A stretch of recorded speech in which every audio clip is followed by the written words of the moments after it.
What's up, guys and gals? Welcome back to the Nerd Castle. Today in the world of indie games, we're going to be taking a look at something new. I've been fooling around with this game for about 2 hours, and I do think that it has its flaws.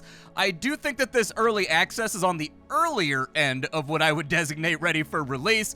However, it is interesting, and it does fall entirely inside the wheelhouse of games that I tend to dump 80, 100, 200, 300 hours into. A little title called The End of History. If you wanted just the title card for this game or a quick synopsis of it, this is basically Mount & Blade Warband if it was taking place on a world map where the world is rapidly ending, and so you're trying to complete a quest to stop the end of the world while all the factions, let's just use Bannerlord factions, or I guess we can use Warband factions as an example, Swadia and Rhodox, and all of those guys are slaughtering each other, murdering each other, but in the background, the world is ending due to a prophecy that's coming along, and everybody is just kind of completely and totally unaware of that. You're the one guy on the planet that is aware of the prophecy, and so while navigating court intrigues and stuff like that, joining up with factions and aiding them in their war efforts for the faction that you want to win, you're also trying to work on this overarching storyline plot that stops the world from being destroyed. It's interesting. I've played for about 2.5 hours today, I guess, just fooling around with various game systems, seeing what there is to do inside of this title, and I think I'm ready to render my first impressions of the game, so we're going to play it for the next, I don't know, 30 minutes or so. It'll probably be longer than that, but it'll always edit down to about that amount of time. Along the way, I'll be giving you my first impressions of the things that I like, the things that I don't like, the things that I think need to change, and then at the end of the video, I'll go ahead and summarize all of the thoughts that I had while playing with you here today. The game is out in early access. It is carrying kind of a hefty price tag. I think it's about 30 bucks. But that being said, you can find a link to the game down below in the description of this video just in case you wanted to check it out. The good news is they do have a demo available that you can play prior to buying to figure out whether or not the weird little problems with this game are going to bother you. You guys know that I enjoy Piranha Bytes style games that are very, very buggy, and so I tend to be very forgiving about that kind of stuff. I do like it when there's a demo out, so they do have one for you to check out just in case you wanted to try before you buy, and then of course you'll find a bunch of other Nerd Castle links down there just in case you wanted to give them the old spicy click. But for right now, let's dive on into the end of history. So there's two different gameplay modes that we can fool around with. I played with a campaign for about an hour and a half. I fooled around with Sandbox for about an hour. The difference between these two is, in the Sandbox, so let's start with the campaign. The campaign is the one that has the overarching storyline that you're participating in while you're selling your services as a mercenary to all of these various factions. You have a pre-described character. In this one, you play as an actual guy in the game world that is set, like the chosen one that knows about the prophecy. You'll be gathering up armies, you'll be doing jobs, making money, and trying to fit that inside of a time frame before the world ends. The Sandbox mode is a little bit different. The Sandbox mode will allow you to drop into the shoes of just about anybody inside the game, so you can start out as a very, very high-ranking nobleman if you wanted to crack straight on into the big battles and get to the interesting stuff quickly. You can do that. You can still start out as what is effectively a vagrant, somebody that has nothing and just starts out with a dagger. It's really your decision whether or not you wanted to play that kind of mode. For right now, I am going to play the campaign mode because I think that's the main draw, and then like kind of once you get done with that, you start fooling around with the Sandbox mode. So let's dive on into that real quick. A new campaign's fine. You can overwrite it. Do we want to skip the opening? I'm going to say yes because it was a bunch of tutorial the last time that I did it. Go ahead and name my character real fast. I think normally he's named like Adel Khan or something like that. You've got a number of stats here that you've got to decide. You should memorize what these do kind of right now because later on in the game, I actually had trouble getting tooltips and things to pop up to remind me what these things do. But the stats from the top to the bottom, you've got leadership. This is going to have to do everything with leading your army. It's your soldiers' abilities, it's how well they fight, how strong they are, how much troop movement they get, all that kind of stuff. You're going to have battle. This is going to be, you fight as a hero in this game on the battlefield, and while the battles from what I've seen so far are very, very simple compared to something like Mount & Blade Warband, your battle skill is going to determine how hard you hit in combat with your personal character. We have intelligence down here. Intelligence is going to be everything that has to do with managing and maintaining settlements. In this game, you can cultivate farming, you can cultivate industry, you can cultivate public safety. It's like this task that goes on day after after day as you sit in town focusing on it, intelligence seems to make that go quicker. I think it also affects research, because in this game, people advance through timelines. You start out with like daggers and shields and axes and stuff like that, and then later on they invent guns and cavalry and all kinds of other wild stuff that changes the face of warfare. We've got politics down here. That's basically going to do the exact same thing as intelligence, except the individual activities that you're doing will be a little bit different. We've got intuition. This is how fast you get bonus points through experience and how easily you persuade other people in conversation. And then you've got charisma. This allows you to recruit vassals, people to go out and do your bitch work, basically, because you don't feel like doing it. It doesn't matter until you join a kingdom, but it will matter once you do join a kingdom, because having vassals allows you to split your attention and delegate between lots of issues that are unfolding. You can randomize your stats right here. You can put it so you want to be somebody that runs a town, you go with domestic. If you want to focus on social skills, you go with charisma. You want fighting, there you go. That'll allow you to do it. I would like a mode, actually, though, that gives you all these points and puts everything at 1 and just allows you to apply them from a set pool as well. I always find that appealing. But for now, we will randomize our stats, I guess, and we'll kind of see what we get that I like. We've got a fairly even spread right here, and I'm happy with that. As you utilize these attributes, they will level up. You get XP to each of these. So your stat points are not set for the rest of the game. They will go up as you fight. You get more battle skill. As you lead armies, you get more leadership skill. For now, I'd like to be able to move around the map a little bit quicker, so I'll throw some points into leadership, and then I think we'll just send it. The only other thing that we can fool around with is our campaign seed, and I don't think that really matters that much, so let's dive in. So here we are at the beginning of the game. The first big thing that you want to be aware of is you've got this sun wheel up at the top of the screen. Oh, they're going to do some dialogue. Nope, I don't need that right now. I'm going to be skipping all the tutorials because I already did them. People always complain in my comments that I don't do the tutorials, and so this time I went and did them.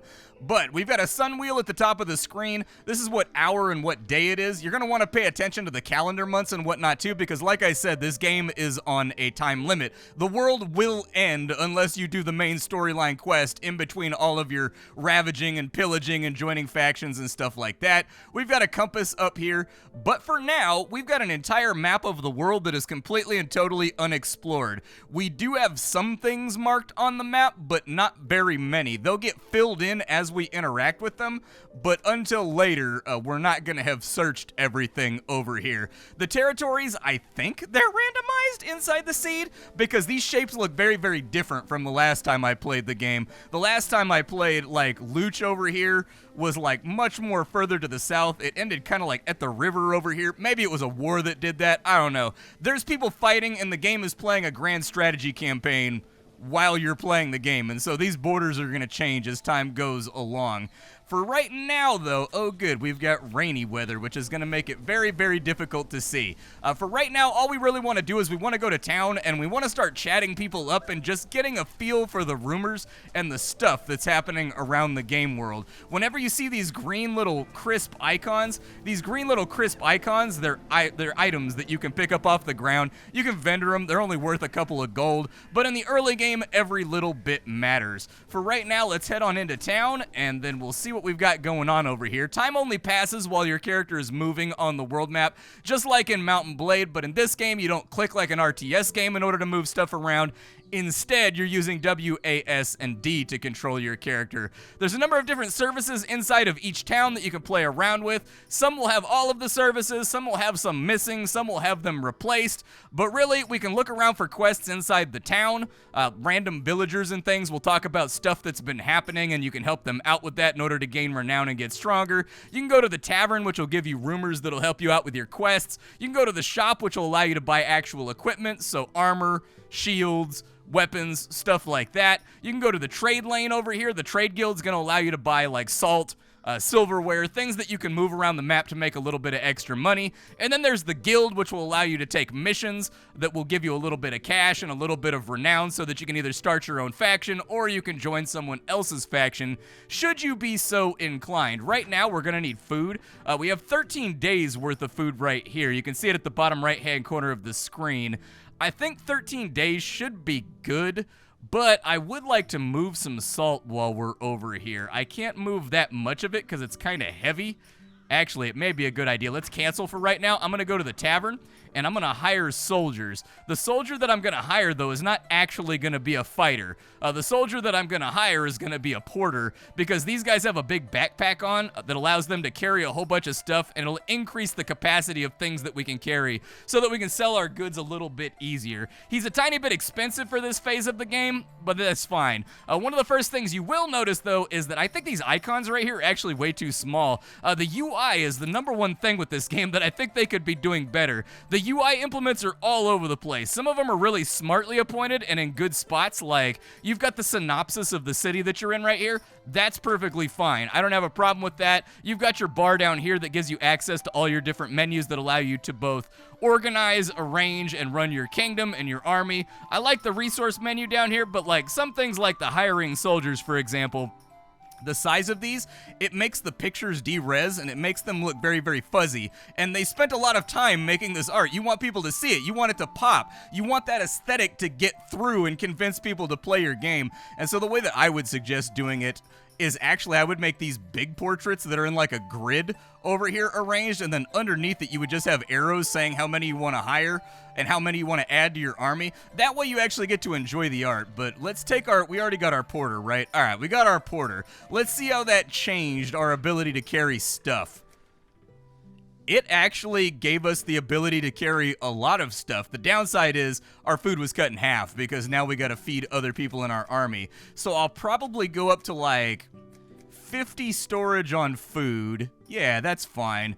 And then I'm going to buy a whole bunch of salt. Now, I am going to keep a little bit of money on me because we need to pay this porter that's carrying things for us. But if we can flip this salt in a different city, we should be able to double our money and get this cash back. So we should make like 600 bucks once we drop it off. The other thing that we could possibly do is we can check the guild for jobs. At the beginning of the game, we're effectively just a homeless guy, and so we need to start having some cash coming in so that we have some extra dinars to spend. Quests that they have available: they have purchased goods, so they want me to buy 5 wine and bring it back here. They want me to go fight a bandit named Lilea Zanda, but we'd actually have to track her down and find her first. We can also suppress bandits. Bera Conti of the bandit gang has been preying on towns and caravans. Face him and win at least once. I am aware of Bera. The characters are the same every time you play the game, but I think their personalities are randomized. You'll witness these little events and things inside of town when you enter every now and again, and you'll start to figure out the different traits and perks that your rivals, bandits, warlords, stuff like that have that'll actually affect the way that you interact with them. For now, oh, there's Baraconti right there. Maybe I should go fight. Let me see if that job's still there. Actually, on second thought, I don't really have shields or anything else to help me out with fighting her, so let's just live our life as a trader for right now. We'll flip some product around, because I was all gung-ho to take that fight real quick, and then I realized it's probably not going to go very well for me, because I have no combat equipment right now. It's been a while since I started a new campaign, and so I forgot that when you start out at the beginning of the game, all you have is a dagger. It looks like she's just kind of lurking along the edge of the roads. You can become a bandit if you want to and raid these other guys that are running around. I'm trying to make it out to one of these locations over here. That way we can offload our salt and maybe have a little bit of cash. There'll also be other guilds that we can interact with as we get further on out into the world, and we should be able to get other jobs from there that'll be little things like deliver this letter across the map or something else. You can sprint while you're on roads, so keep that in mind. I also recommend you stop in at all these locations because it adds them to your map. That way you've got a more fleshed out view of the world while you're playing. All right, load it up. Yes, sir. The men carefully pack the seeds of vegetables and grain into boxes and carry them off somewhere. May these take root in our kingdom's dry lands. Okay, you can find notable characters in this game, characters that matter. It'll ask you if you want to flag them, and then they'll be visible on your map from then on, if that's what you want to do. Do these guys want to buy my salt? They do not want to buy my salt, although where we're at does give us pretty good prices. So, rather than, I don't think I need to train my troops right now either. Let's head off down the road. We'll see if we can find a bigger city. There's one right there. We'll see if we can offload the salt over on this side so that we get a little bit of seed money to build up our starting fighters. The big city will take all of my salt at double the price, which is really, really good. As I said, there you go. We just doubled our money on that one. We can probably run some stuff around with trading to other locations, but let me see what the guild has in this city. What quests do you have available? They want me to deliver weapons to the place that we just came from, and that'll pay 300 bucks. It's better than nothing, and it gives us a little bit of starting cash. I do not need to hear the basics of exploration. It's important to note that if you play in the Sandbox mode, you get a different portrait, too, for the character that you're playing. The reason why we're playing this guy that looks like he's maybe 14 years old is because of the main storyline quest. So after a little bit of running around, I've managed to accumulate a little bit of coin. I already went ahead and bought myself a shield. That way we can actually scrum with bandits and get down.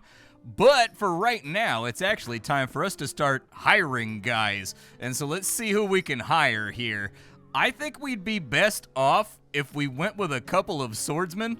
That would be a really good idea, because then I can start to roll bandits a little bit. So we'll add 2 swordsmen to our party. For right now, unfortunately, I can only have 4 troops, so we're not going to be able to get any more sophisticated than we currently are. But 4 troops does make us a little bit safer, and in fact, there's a bandit right over here that I think we can throw down with. One thing I would recommend, though, is we should always check and see if there's quests to knock out that particular bandit before we go and fight him. Because if you fight him, you get like 300 bucks, but if there's a quest on him, you can get like 4,000, so it kind of depends. There is no quest for that guy, so I think we're just going to have to kick his ass the old-fashioned way, for the love of the game, for love of being a hater. Let's go run him down. Alright, Doya Xanda, let's throw down. It's time. Splattercat, a greenhorn with no real battle experience? You're going to regret facing me as your first opponent. I don't think I will. I think it'll be alright. It's going to try to tutorialize me right here, but that doesn't matter. So my troops are all set to follow. Combat in this game is a pretty simple affair. On your left click, you've got an attack, and on your right click, you've got a parry. If you perfect parry the enemy just right, you will stun them like that right there, and then you deal crazy damage when you're hitting them. This is one of those things that you can do that makes you more likely to win fights. There we go. Put a little bit more heat on that guy right there. My soldiers are holding on the line on the other side. One thing I absolutely can't stand about this game is that I do not like that, unfortunately, you've got your health bar. It kind of blocks off view of your screen in my experience. Let me see if I can fight the boss. In all of these fights, if you take down the leader, the enemy automatically will surrender. I think I can get like 3 attacks off. There we go. Just keep parrying. What do you want to do? Let's do it. Come on. Yeah, big parry right there. The parry window in this game is incredibly generous. I wouldn't worry about it too much. Where you really run into trouble is just when the enemy outnumbers you and they start just absolutely stagger stunning the hell out of you every time you try to fight with the enemy. The blue up there is my health. The green is going to be my stamina. Stamina is used for things like dodging and getting out of the way of attacks and also parrying. But we did manage to win right around the time that they took out my troops, so we should be all right. And we got 702 dinars for that victory and 100 renown.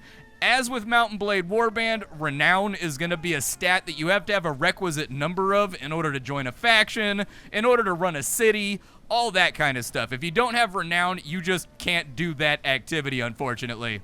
So he should run off, and we need to go back to town, and we just need to rest for a little bit. However, the 700 bucks that we got from that will be helpful.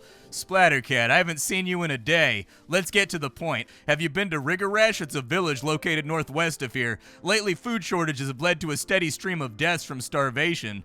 Interesting. I wonder if I take food there, if I can get better prices for it. Either way, we got to stand by and recover for a little bit, so let's just hang out and get some HP. Alright, we're all nice and healed up. Our influence has gone down a little tiny bit.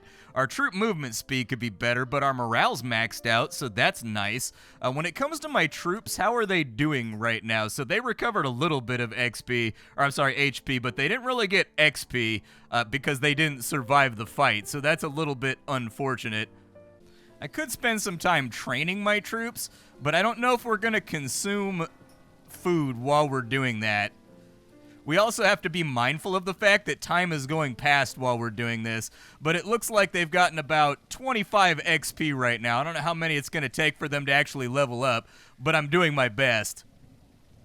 As you can see, they now have a little bit inside of their bars. I spent probably 5 to 10 days training them up. I was also waiting for quests to recycle and stuff like that. So let's see what kind of quests they have available over here. We can transport goods. That's not hard. We got to take it to Liddell. I know where that is, so that's good. That's going to Corrupt Loot City. Okay, well, we'll take these goods because I don't like taking jobs for places that I don't know exactly where they are just yet. The other thing we should probably do while we're here is load up on trade goods. That way we can make some extra money on the way because our soldiers carry stuff as well. And so I'll probably go with ore would be a good idea. Let me fill back up on food real quick. 17 days should be good enough. And then we'll pick up maybe extra ore or something as we go along. Manuscripts are expensive, but they're also pretty light. They don't take up that much space inside of our backpacks. And so I figure we take like 5 of those, and if we can double up on them, maybe even like 6 of them. Yeah, let's try 6 manuscripts and see if we can offload that somewhere. The Obelisk Research Center, so if you look around the map, you'll see these things. These obelisks, they're all over the place. You can see them off in the distance. They seem to have something to do with the main storyline quest, so keep that in mind. You can't get access to the obelisks, though, until you're like besties with the owner of the actual fief or the actual county that you're in. So we have to join a faction for that before we're going to be able to utilize it. I'm going to chill, and I'm just going to check cities until I can offload these manuscripts. Trading in this game is incredibly easy. I get the feeling that it's just there to give the player opportunities to make money because combat is not as frequent in this game as it is in Mount and Blade. At least it hasn't been to my experience. Like in Mount and Blade, you're basically fighting all the time. You're fighting looters, you're fighting mountain bandits, you're fighting forest bandits, you're fighting all of those guys constantly. This game, there's only like a small grouping of bandits on the map when you generate. So when you make the sandbox mode, you actually get to set the parameters of your campaign, and that's when you start to realize how few neutral targets there are just wandering around the roads. So brace yourself for the fact that combat is not going to happen quite as frequently. Our deliveries inside this city right here, one thing I have noticed is that the selection boxes for cities with that giant pop-up, the selection boxes are too large, and when you're close up on them like this right here, sometimes that pop-up box shows up at really inopportune times, like when you're trying to duck a bandit attack. We can make 30% on these right here. I wish that it was more, but I'll take it for how it is right now. And then we'll offload all of that to make some cash. We'll stop off in the guild. We will complete the quest, and we'll get our extra payment. There we go. So we've made ourselves a little bit of cash. We made 400 bucks off of that. Where does that leave me as far as finances go? We're sitting on like 1,500 dinars right now. I don't know if there's anything better than I can buy to equip myself and make myself a little bit more dangerous in combat. For 1,000 bucks, I can get a short sword. It's got double the attack power of the dagger we're currently wielding right now, and so might be kind of helpful.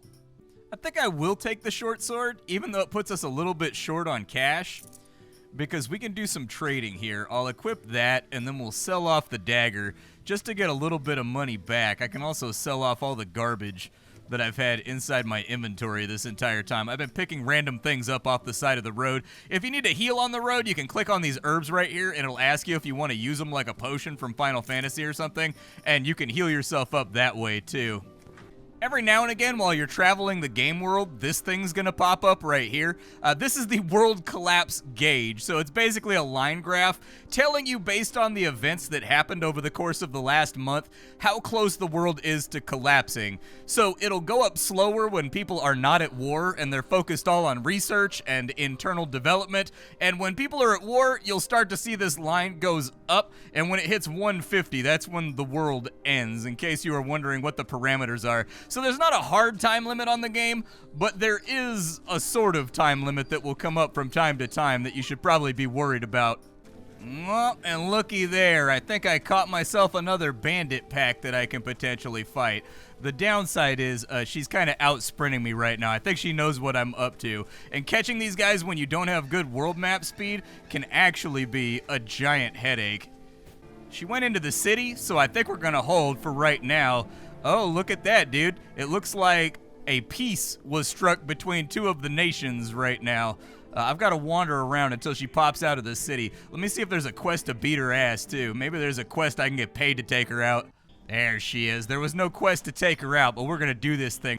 Splattercat, I know not who you are, but I cannot be defeated here. Battle formations! I don't think battle formations are going to help you that much, but you guys go ahead and just attack. Get in there and make stuff happen. I will do my best. Oh, she ran up on me quick. Ooh, I hit a lot harder now that I have the short sword. Nice, dude. Block that. If I can drop her real fast before my troops go down, it'll make this fight go a lot faster. Oh, she's trying to back up. She knows that it's over. Yeah, you shouldn't have wandered into my eye line. We throw down out here. Let's get it. What do you want? Yeah, parry right there and took out. They will now all withdraw from the combat. Leaders going down in this game is kind of like leaders going down in the old Rome Total War games. It basically folds their army instantaneously, so you should definitely try to do that. Hey, I can now enter the service of the realm. Yay. Okay, we've seized from the enemy 650 dinars. We didn't get any prisoners, though, which is kind of weird. I wish that we got prisoners, but we did not get prisoners. But we did get a fat stack of dinars, which will be helpful. Not right now, but maybe later. My troops are about to level up right now, so I actually think it's a really good idea to hang out and train for a minute. I'm going to see if I can get them like the extra 20 XP that they're going to need in order to be effective. Right now, our world collapse is only at 40, so we don't have to worry too much. Nations just struck peace, so you shouldn't see this stuff adjust too much right now because there's less people fighting than there were before. A little bit more time under my belt, and I've managed to accumulate a pretty solid stack of dinars right now.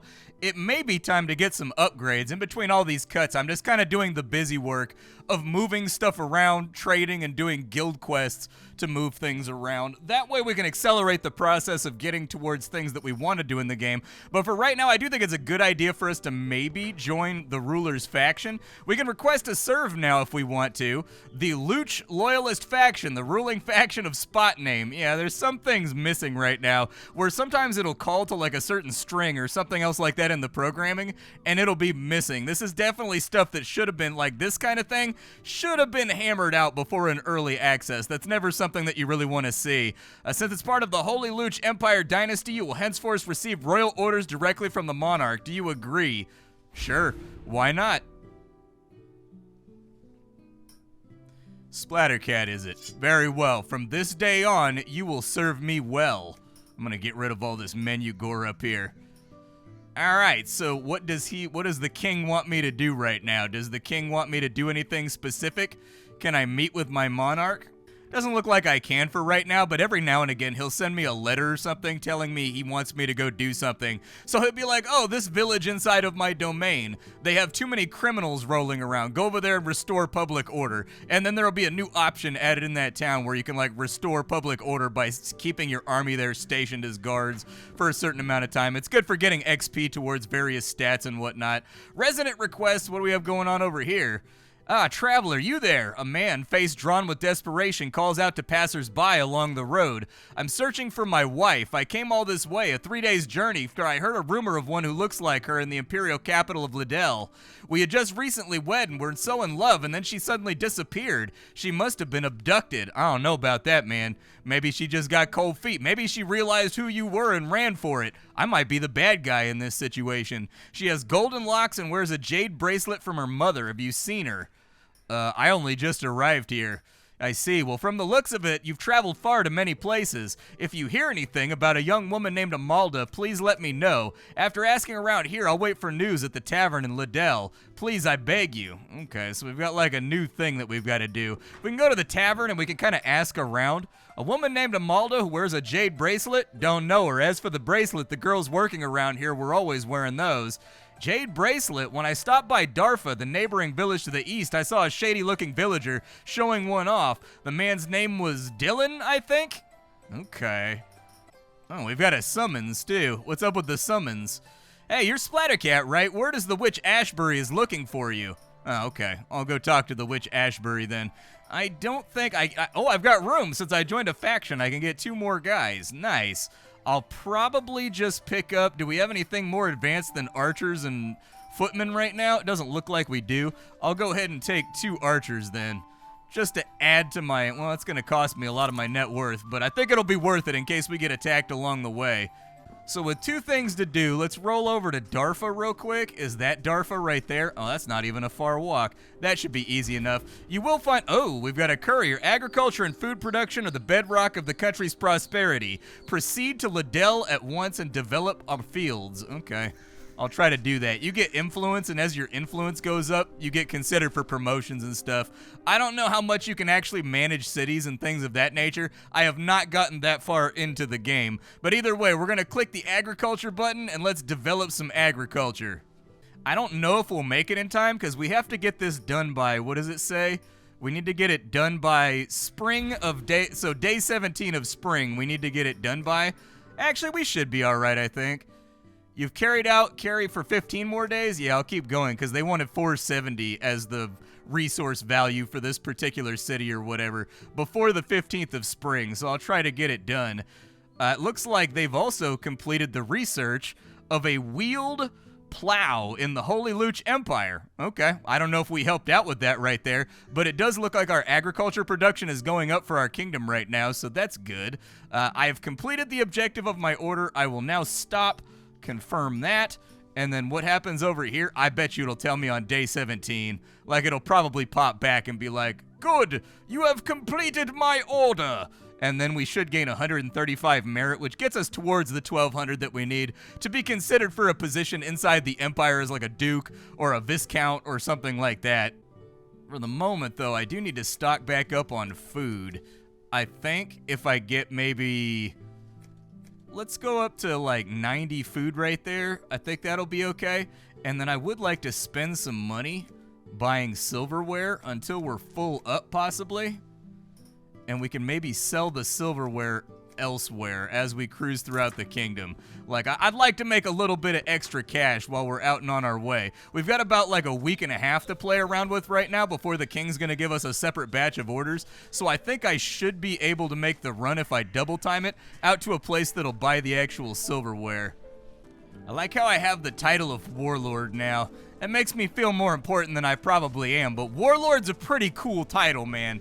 I think just about everybody here, if they were offered the title of Warlord, whether or not they were going out and being a Lord of War, I think we would all take it. That's a really, really solid thing to put on your resume. Oof, Beira's having a terrible time right now. So that bandit that we were tracking that we beat up earlier, she just got trundled like twice in a row. And so it looks like the Holy Luch Empire, oh, that's us, defeated her gang, but her gang has been getting larger. We've got 1 day left until our order goes through. And it looks like we succeeded at that. And it looks like the Holy Luch Empire has declared war upon the Kingdom of Erdelaine. Which one is the Kingdom of Erdelaine? Oh, it doesn't go automatically. I have to go to the town and actually turn it in. Okay, that's fine. We'll get a new order shortly, and I'm sure it'll work out okay. We completed that one handily, so I'm not that worried about it. On the plus side, I do have a bunch of glassware that I can drop off here at town for more than double what I paid for it. Oh my god, we're about to make so much money. Hell yeah, dude. I'm sitting on a fat stack of dinars. Why am I even working for these guys, dude? I'm rich now. I don't need these problems.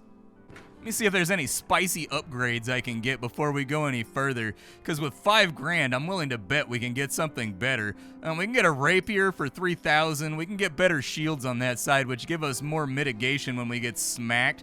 Might be worth it to take an iron shield. Yeah, slap that bad boy on so that we take less damage when we're blocking. That'll be good, and then I'll sell off that shield to get a little bit more cash. I can't help but feel like it would be nice to actually equip all my troops and whatnot, too. Like, I enjoy that level of micromanagement. I suppose some people probably don't, but for me personally, I like it a lot. So who is Erdelaine? I gotta figure out who Erdelaine is. It looks like Erdelaine is pretty far to the west of us, and our faction actually looks super dominant right now. It looks like we're bodying the enemy at the moment. I don't know if I should go that way and try to like cause some problems or pick some fights, but that's exactly what I'm gonna do. If it turns out terrible, well, I guess it turns out terrible. But war is a tremendous, oh, we've got a new thing. What does he want me to do? Agriculture and fruit production, proceed to Magina at once and develop the fields. Where is Magina? Magina's pretty far to the southwest. I don't know if we're going to make it down there in time, but we're going to have to figure it out. I don't see any other way around it. I guess I'll cut overland, and we'll try to get it done that way. Oh, apparently I've come under attack on my way over there. I was looking at a menu when I got jumped. We'll kind of see how this goes. It looks like it's mostly an even fight. I'm going to tell my infantry to attack. They don't have any range, so this should work out okay for me. Let me see if I can knock out a couple troops along the fringes, though. Lock on to, yeah, him. That would be my advice. There we go. I just need like one good parry, and we can let this guy have it. It's very, very difficult to see with my character's stupid status bar in the way. Like, I can't tell you how difficult it is to time out parries and things while that's there. I wish it would go away. Like, I deeply wish that was one of those things that I could just offload. A little bit of camera wonkiness, too, in all fairness.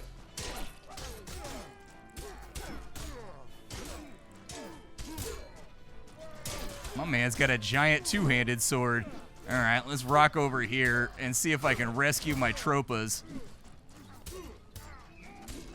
He's going to keep trying to cleave. There we go. I just need a nice parry on him.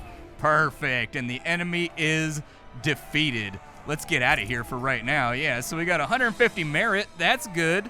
That, like, rises me up inside our actual kingdom. And we got 319 dinars, so I'll take that.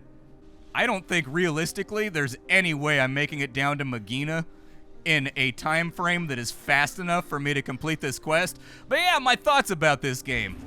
So this one is pretty early on in its early access, so I think it's actually really difficult to call this one right now, whether or not this is going to end up being something good someday. However, I do not think that it really stacks up to the other titles in the genre at the moment. Things like Sands of Salazar, Mountain Blade, all that kind of stuff, they're all much more sophisticated games that have a lot more stuff going on with them when it comes to functionality. There are some particular areas of improvement that stuck out to me while I was playing this for the last couple hours. The biggest, in my opinion, is just how obtrusive the text box spam and the general UI functions. Like, as I understand it, a big portion of the outlines and borders for everything were made with AI, but nothing else was, and it's pretty apparent from the various tears and general sloppiness around the borders and edges of the text boxes. UI implements stuff like that. From there, I think the game could have actually massively selected better ways to present the player with information. Like, as you're cruising around the game world, it feels like this constant deluge of pop-ups, and they appear all over the place. Like, they pop up in the middle of the screen, they pop up on the sides of the screen, the top of the screen, so on and so forth. The game would do really well here to hire a UI specialist to go through and really condense all that information into a non-obtrusive and easy-to-parse format. I especially dislike how your stamina and your health bar are above your character along with your name in combat. It blocks off your view of what's going on. I couldn't figure out a way to turn it off, but that's gotta go.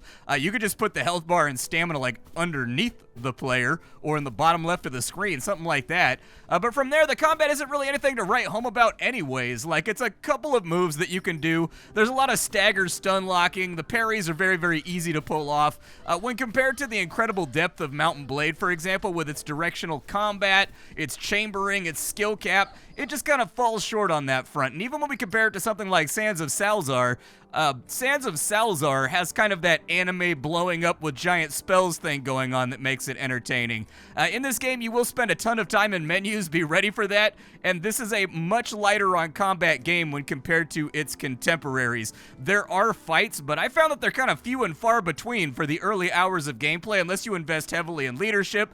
You will be outgunned and stun-locked a lot of the time. I do think a higher starting troop cap for all levels of leadership, all the way down to low leadership to high leadership, could probably be rebalanced right there in order to make it feel a little bit better. The world is remarkably empty. It didn't feel dead, and it's kind of hard to split that hair when it comes to describing the problem, but I'll put it like this. The roads are positively packed with armies, bandits, merchants. You can talk to all of them. They're going places to do things, but if you break off the main road and you look around, there's not really anything to find that I've seen so far. The game world needs to be much more alive with layers, special locations, random events, secret buildings and stuff like that tucked away inside the sprawling open world. For now, it's just kind of like roads and cities that have things going on and like little green sparkles every now and again that you can collect. Visibility can be a headache with this title. I played around with a million settings trying to get the winter and autumn travel to be more visible through the snow and the rain and the fog and everything else, but I just couldn't find a spot that I liked. It's a hard game on the eyeballs sometimes when it comes to the environmental effects. There's also just general quest balance to be considered here. This game has no problem sending you halfway across the world on an errand. Then it'll have a time limit that's just like barely too short to get there and get the job done. It's sort of random, but I noticed it with the Kingdom quest pretty frequently, that you've got to hike for like 20 days across the map and just hope that you've got enough time to develop a farm or build a wall or something like that. It mostly exists with the Kingdom quest. I haven't noticed it with the Guild quest. Those all seem kind of fair. World navigation is full of bad, I guess, nav meshes where your character has collision issues with the terrain and it will cause you to stutter stop a lot and like get stuck. That needs to be smoothed out. Itemization doesn't appear to be particularly as interesting or customizable as other games like this. It's mostly just kind of like these JRPG style flat stat increases. But it's not all down notes. I do think that the game looks great. I think the watercolor aesthetic that they went for is utterly fantastic. It's got like a Van Gogh thing going on when you're playing it that looks really, really nice. The detail of the city resources, stats, and general things that are coming into and going away from cities that determine their prosperity, very easy to figure out. Those things influence growth, research, and other logistical stuff as all the civilizations move through their timeline. And I do think that the inclusion of an endgame cataclysm with a main quest that you kind of have to chase down outside your duties for the nation that you're serving is an interesting mechanic. I find that to be very, very compelling in the campaign. The slow burn of character development did feel satisfying to me. I like games where you level up slower. I always enjoy the early game in every RPG more than anything else, and so I don't mind leveling up being slow. And I did like the extra quests and dialogues that show up procedurally when you go into towns. They help the game world feel more lived in, and it helps you get an idea of who these characters are when it generates a world, like what they're all about, what their themes and goals and morals are. Trading is very accessible. It makes enough money that you can afford to experiment your way through the game without worrying too much about finances, geopolitics, stuff like that. I didn't have to worry about money hardly at all, and I actually found that to be kind of freeing. It's cool to see how things develop with the kingdoms as they invent new technologies and get new weapons and new units and stuff like that. And so they definitely have some bright spots as well.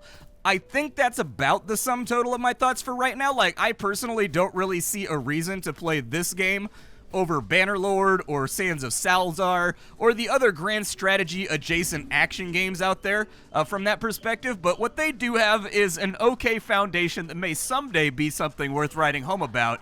For now, your $30 would probably be better spent on other games that are very, very similar to this one, because that is a high price point, but that could easily change with some solid polishing, bug fixing, content releases, a more compelling combat system, better itemization, a UI overhaul. It seems like a really huge laundry list when I lay it out like that, but like honestly, I did enjoy my time with the game. It's just not ready yet. And so this was the end of history. My name is Splattercat. I sift through the pile to find what's worthwhile every single day in the world of indie gaming so that you don't have to. I'll see y'all later, and thanks for hanging out with me.